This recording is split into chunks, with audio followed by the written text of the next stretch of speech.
কবিতা স্বাধীনতা। সতত সংঘর্ষরে অর্জিত স্বাধীনতাটি এই লাগে চোরি হইগলা। সতত সংঘর্ষরে অর্জিত স্বাধীনতাটি এই লাগে চোরি হইগলা। ହଁ, ଫୋନ୍ କରିଥିଲି ପୋଲିସକୁ। ସେଣ୍ଟ୍ରି ଡ୍ୟୁଟିରେ ଥିବା କନେଷ୍ଟବଳ ଏସ୍ଆଇ ପାଖରେ ଏବଂ ଏସ୍ଆଇ ସେଏସ୍ଆଇ, ସେଏସ୍ଆଇ ଏସ୍ପି, ଏସ୍ପି ଡିଜି, ଡିଜି ମୁଖ୍ୟମନ୍ତ୍ରୀଙ୍କ ପାଖରେ ଧୁମ୍ ଖୋଜିଲେ, ପ୍ରତିଶ୍ରୁତି ଦେଲେ, ମିଳିଗଲେ ହସ୍ତାନ୍ତର ହେବ। ଏତେ ତନ୍ଦରା କାହିଁକି? ଜାତିଆଣ କୁକୁର କାମୁଡ଼ା ଖାଇଥିବା ପଡ଼ୋଶୀ ମୂର୍ଖ ବାମୁଣ, ପରଚର୍ଚ୍ଚା ଆଲେଖ୍ୟରେ ପ୍ରବୀଣ କରଣ, ସଭିଙ୍କୁ ମାଉଁସ ବିକି ନିଜେ ହଲାଲ ନ କଲେ ଛୁଁ ନଥିବା ଦାଢ଼ିବାଲା ଜିନ୍ନା,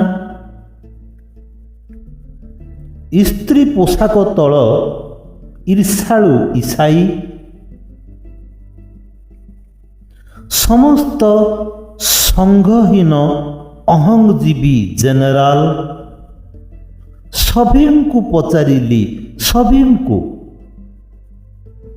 ଆବାକାବା ହୋଇ ସବୁ ଆକାଶକୁ ଚାହିଁଲେ ଘଡ଼ିଏ। କିଏ ସୂର୍ଯ୍ୟ ତ କିଏ ଚନ୍ଦ୍ର, ପୁଣି କିଏ ତାରାଙ୍କୁ ସାକ୍ଷୀ ରଖି ଅଭିଶାପର ଝଡ଼ିଟିଏ ସୃଷ୍ଟି କରି ଈଶ୍ୱର କମ୍ପାନୀର ଛତା ଖୋଲି ବସିଗଲେ ଏବଂ ବିହଙ୍ଗ ବିପ୍ଳବ ଗଳ୍ପର ସମ୍ମିଳିତ ସ୍ୱର ନେଇ କହିଲେ, କିଛି ଚିନ୍ତା ନାହିଁ, ଚିନ୍ତା ନାହିଁ। ଠାକୁର ଅଛନ୍ତି ଚଉବାହାକୁ, ଡର କାହାକୁ?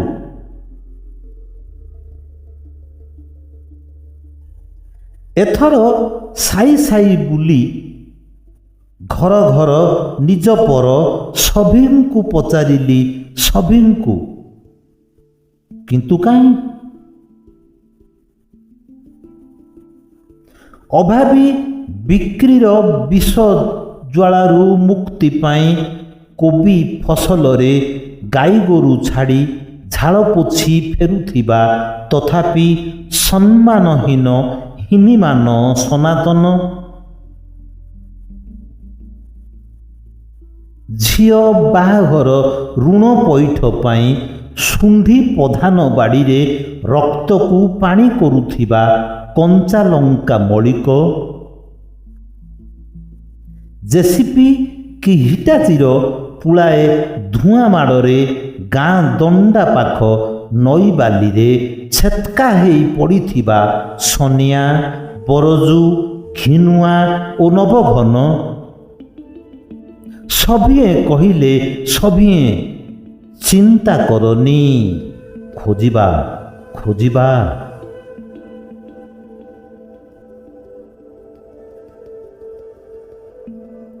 ଶାଶୁ ଓ ନଣନ୍ଦ ମଝିରେ ହାତେ ଓଢ଼ଣା ଦେଇ ଗୋବର ସରସର ବାଡ଼ିପଟ ଦଣ୍ଡାରେ ସଜ ଅଳତାର ଲକ୍ଷ୍ମୀପାଦ ଆଙ୍କି ଡଗ ଡଗ ଚାଲୁଥିବା ନାକ କାନ୍ଦୁରି କୁନୁମୁନି ବୋହୂ ପିଲା, ତା ମଦୁଆ ଘଇତା,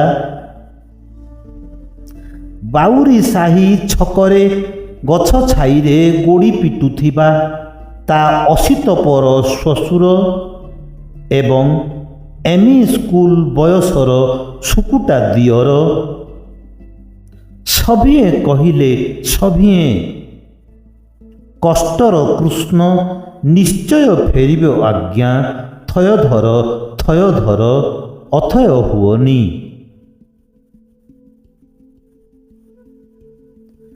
ଗାଁ ମୁଣ୍ଡ ଖଳା ପାଖେ MLA ଲାଟ୍ରେ ନିର୍ମିତ ତାସପିଟା କୋଠାଘର ପିଣ୍ଡାରେ ଗଞ୍ଜେଇ ଟଣାରେ ମସ୍ତ କିଛି କଞ୍ଚା ଭେଣ୍ଡିଆ ମୋ କଥା ଶୁଣି ହୋ ହୋ ହସର ବତାସଟିଏ ସୃଜି ପରସ୍ପର ପାପୁଲିରେ ପାପୁଲି ପିଟିଲେ।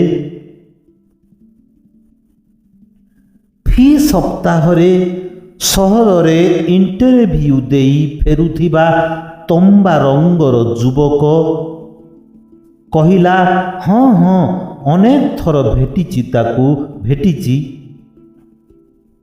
ସାମାଜିକ ରାଜନୀତି ବିଜ୍ଞାନ ବହିରେ ମୌଳିକଠୁ ଆଇନଗତ ଅନେକ ରୂପରେ ଭେଟିଛି, ତାକୁ ଭେଟିଛି।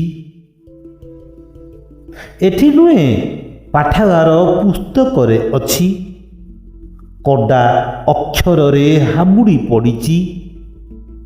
ବ୍ୟସ୍ତ ନାହିଁ ମାମୁଁ, ଖୋଜି ଆଣିଦେବି, ନ ଆସିଲେ ତାକୁ ନିଶ୍ଚେ ଜେରକ୍ସ କରିବି। ହାଲିଆ ହେଇ ଠାକୁରାଣୀ ଘୁଡ଼ି ପାଖ କଲଭର୍ଟରେ ବସିଲି ଘଡ଼ିଏ। ହାଲିଆ ହେଇ ଠାକୁରାଣୀ ଘୁଡ଼ି ପାଖ କଲଭର୍ଟରେ ବସିଲି ଘଡ଼ିଏ। ଧୂଳି ଉଡ଼େଇ ସେଇ ବାଟେ ଫଟଫଟିରେ ଫେରୁଥିଲା ଆମ ଗାଁ ସାମ୍ବାଦିକ ବିଘିନି ପରିଡ଼ା। ମୋତେ ଦେଖି ବ୍ରେକ୍ କଷି ପୁଚ୍ଛା କଲା, କ'ଣ ମାଷ୍ଟ୍ରେ ଏକେଲା ଏକେଲା?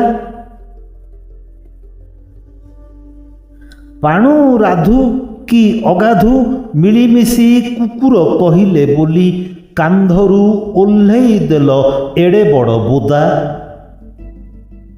କୋଉ ପୁରୁଷର ମନୁବାଦ ପାଇଁ ଖାଇ ଚାଲ ସୋଧା। ଆରେ ହଁ,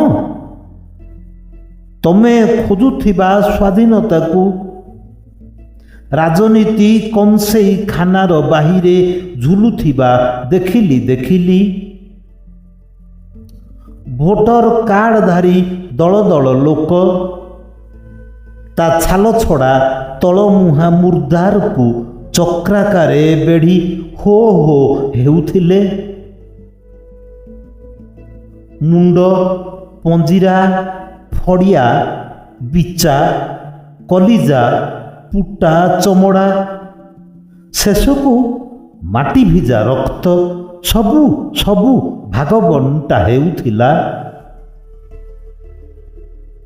ତଫସିଲ ଜାତି, ଜନଜାତି, ପଛୁଆ ଓ ନାରୀ ଜାତି, ମନ୍ତ୍ରୀ, ଅଧିକାରୀ, ସଂଖ୍ୟାଲଘୁ, ଚେଲା, ଚାମୁଣ୍ଡା, ଚୁଚୁନ୍ଦ୍ରା ପୁଳେ ପଲିଥିନରେ ଭରି ଲାଗିଥିଲେ। ଅନତି ଦୂରରେ ଚଣା ବିକୁଥିବା ଅନାଥ ବିଏ ପତିଙ୍କୁ ଦେଖି ଖତେଇ ହେଉଥିଲେ। ଜାଣତରେ ତାଳ ଗଛକୁ ବାଳ ଫିଙ୍ଗୁଥିଲେ। ବୁଝିଲ ମାଷ୍ଟ୍ରେ, ଗାନ୍ଧୀ ବୁଢ଼ାର କାଚହୀନ ଚଷମା ଫ୍ରେମ୍ ପିନ୍ଧି ବଇଁଶୀ ଫୁଙ୍କୁଥାଅ, ଏଠି ଫୁଙ୍କୁଥାଅ। ସମାନତା ଓ ସ୍ୱତନ୍ତ୍ରତାର ଗୀତ ବୋଲୁଥାଅ।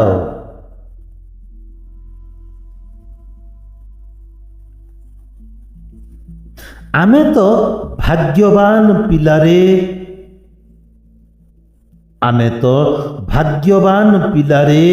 ଆଉ କେ ଗୁରାଳି ଛାଡ଼ି ଇସ୍କୁଲରୁ ଦଳ ଦଳ ପିଲା ଫେରୁଥିଲେ। ମହାତ୍ମା ଗାନ୍ଧୀଙ୍କି ଜୟ ଧ୍ୱନିରେ ଫାଟି ପଡ଼ୁଥିଲା ସରକାରୀ ମଦ ଦୋକାନର ସାମନା ରାସ୍ତା। ମୋ ପଡ଼ୋଶୀ ବିପ୍ର ଜେନାର ନାତି ମୋତେ ଦେଖି ଧପାଳି ଆସିଲା। ସଁ ସ୍ୱରରେ ଗଡ଼ ଜିଣିଲା ଠାଣିରେ ହାତରେ ମୋ ଚକୋଲେଟଟିଏ ଗୁଞ୍ଜି ଦେଇ କହିଲା, ଜେଜେ ଏଇ ନିଅ ତମ ହଜି ଯାଇଥିବା ଚିଜ। ଏବଂ ପବନରେ ମିଶିଗଲା। ଇଞ୍ଚୁଡ଼ିର ଲୁଣ ଭର୍ତ୍ତି ଆଖି ଟେକି ଆକାଶକୁ ଚାହିଁଲି। ୱାର୍ଡ ମେମ୍ବର ବିପିଏଲ ମିଶ୍ରଙ୍କ ଦାଣ୍ଡ ଦୁଆରେ ସବୁଜ, ବାଡ଼ି ଓଳିଆରେ ଗେରୁଆ ସବୁଜ ବାନା ଉଡ଼ୁଥିଲା। ଛଦ୍ମ ଚାଳିଆର ମୁଣ୍ଡାମୁଣ୍ଡି ଉଡ଼ୁଥିଲା 3 ରଙ୍ଗର ପତାକା। ତାର ଠିକ୍ ମଝାମଝି ଚିତ୍ରିତ ଥିଲା ଇନ୍ଦିରା ଚାପୁଡ଼ା। ନୀତି ଆଦର୍ଶର ପରଳ ପକା ଆଖିକୁ 2 ଥର ମନ୍ଥନ ପରେ ଦିଶିଲା ରାଜନୀତି ପକ୍ଷପାତୀ ବୈଷମ୍ୟ ନୀତିର କୁଟିଳ ଚକର ପରିକା। ଭୟ ପାଇ ଜାଗା ଛାଡ଼ି ଦୌଡ଼ିଲି। ପୋଖରୀ ତୁଠରେ ଥିବା ଚଉରା ମଣ୍ଡପରେ ହାଉଳି ଖାଇ ଘଡ଼ିଏ ବସିଲି। ପଶ୍ଚିମରେ ବୃଦ୍ଧ ସୂର୍ଯ୍ୟ ଅସ୍ତ ଯାଉଥିଲେ। ଦିଗ୍ବଳୟ ଶୂନ୍ୟ ଇଲାକାରେ ସ୍ୱାଧୀନତା ସଂଗ୍ରାମୀଙ୍କ ରକ୍ତ ହୋଲି ଶୋଭା ପାଉଥିଲା। ଶେଷବାକୁ ପିଠି କରି ପୋଖରୀ ହୁଡ଼ାରେ ବସିଥିଲେ ଗାନ୍ଧିଜୀଙ୍କ 3ଟି ମାଙ୍କଡ଼। ଜଣେ କାନରେ ପଇତା ଗୁଡ଼ାଇ ପେଟ ପିଟୁଥିଲା। ମୋତେ ଦେଖି ବୋଧହୁଏ ଆଉ ଜଣେ ଆଖିରେ ଗୁଡ଼େଇଥିଲା ପିନ୍ଧା ଗାମୁଛା। 10 ଦେଶ ନୀତିଶାସ୍ତ୍ରରେ ପ୍ରବୀଣ, ପାଣ୍ଡିତ୍ୟରେ ପାରଙ୍ଗମ ମଧ୍ୟମ ମାଙ୍କଡ଼ ମୁହଁରେ ଶୁଆ ଥଣ୍ଟିଆ ତୁଣ୍ଡି ବାନ୍ଧିଥିଲା। ଆହା ବିଚରା ବୁଦ୍ଧିଜୀବୀ ଆଜି ଯାଏଁ ତଥାପି ବାପୁଡ଼ା ମନେ ମନେ ମରା ଜପୁଥିଲା। ବିଶ୍ୱର ବୃହତ୍ତମ ଗଣତନ୍ତ୍ରର ଗୁଡ଼ି ଆସନ୍ନ କଳା ଆକାଶକୁ ଲମ୍ଫ ଦେଉଥିଲା। ଯଦିଓ ତା କ୍ଷୋଭ ଭରା କମ୍ପିତ ଲାଞ୍ଜରେ ଲେଖାଥିବା ସ୍ୱାଧୀନତାର ଅକ୍ଷରମାନ ସଚେତର ବିଜୁଳି ଆଲୁଅରେ ଝାପ୍ସା ଝାପ୍ସା ଦୃଶ୍ୟ ହେଉଥିଲା। ଲେଖାଥିବା ସ୍ୱାଧୀନତାର ଅକ୍ଷରମାନ ସଚେତର ବିଜୁଳି ଆଲୁଅରେ ଝାପ୍ସା ଝାପ୍ସା ଦୃଶ୍ୟ ହେଉଥିଲା।